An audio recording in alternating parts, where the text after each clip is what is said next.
Good day mga bro. Yun, mga alaga nating beetle. Ayan sila. Pati super worm. Allah, ang dami na pala. Akala ko ang konti lang. Ang dami na pala nila. My goodness. Yan, mga gutom na gutom. Ngayon ko lang ulit nabuksan ito. Natuyo na yung nilagay ko. Takin mo, ang dami na. Pati pala rito, meron na rin super worm. Mas malalaki pa rito. Nakita ko kanina eh. Ang lalaki. Ayan, papakain natin ng ano to. Lalagyan ko ng patatas na hiniwa. Ganun din to. Patatas ang pinapakain ko rito eh. Dami na pala nila. Grabe. Ano? Kala ko kukunti lang. Malalaki na. Halo na to. Marami na namang itlog to. Ito yung second batch natin. Yan, second batch. Nagkaroon ng super worm to dito, mga second batch na to. Pero same pa din yung lalagyanan ng ano. Same yung lalagyanan ng itlog. Egg tray. Same pa rin yan. Kaya yung may mga itlog dyan na galing dito, napisa na rin dyan. So, yun. Balik ako after ko makapaghiwa ng patatas. Ilalagay natin dito. Okay? Paghiwa na tayo ng patatas, ilalagay natin dito siguro dalawa. Isa dyan. Ay, naipit. Kawawa naman.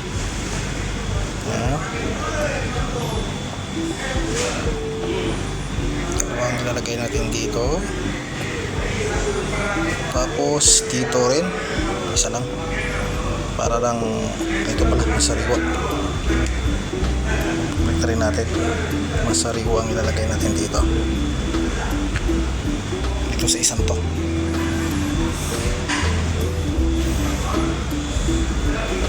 Tapos balik na natin sa kanilang pwesto. At least marami na.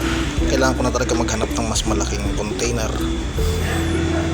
At itong mga breeder natin, kung may nakita tayo rito ang malalaki. Ayun may malaki. Yun, malaki pa siya dito. Kasi mas maraming pagkain nata rito.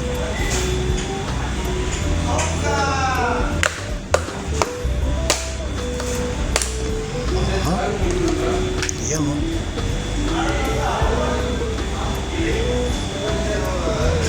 Yan. Oops, may balak lumabas. Yan sila mga bro. May super worm na rin dito. Malaki na. Meron pa ako ibang nakita rito eh. Yan. Hindi ko lang alam kung kasi may mga namatay naman na tayong mga beetle dito. Ayan, dyan na rin si mga bangkay nila. Yun, kinain na ng iba oh. Yun oh, wala na. Diba?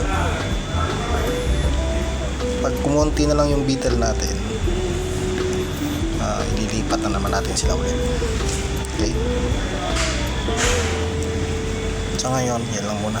Silipin nga natin dito kung may mga beetle pa to. Ayun, makikita nyo may mga bangkay, may super worm din. Yun pa sila sa ilalim yun. Yung mga beetle pa naman. Pero marami, kukunti na lang ang beetle natin. Natigok na yung iba. Mga matatanda na kasi. I-reviewin ko yung video natin kung kailan tayo nag-start nito. Kung nakakailang buwan na. Diba? Walang update. Marami na, may beetle na ako panibago. Namatay na nga yung iba oh. Pero may mga super worm na. Dami dyan. Makarami. Yung nagbebenta na ba yan? Yung super worm ang nabibenta. Pero ito hindi.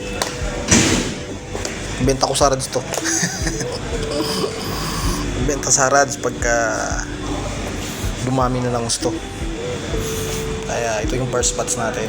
Ito yung second batch natin. Pero mayroon akong nakitang mas malaki pa sa first batch. Hindi ko lang din alam kasi nagtatago yung mga yan eh pagka may liwanag. Humid. Tsaka maliit ang ating lalagyanan. Maliit lang yung lalagyanan natin, oh. Diba? Maliit lang. Lalagyan na ng ice cream to, eh. Oh, diba? Pabiyon, baka naman. Tsaka itong microwave,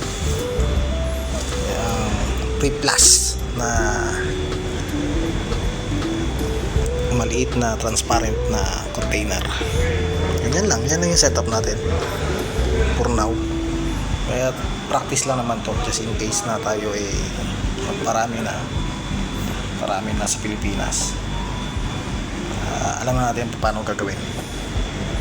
Ito ay parang training lang natin dito to. Alright, yan, hanggang sa muli ating video sa ating Super Worm. Ingat-ingat lang lahat at God bless us all. Bye.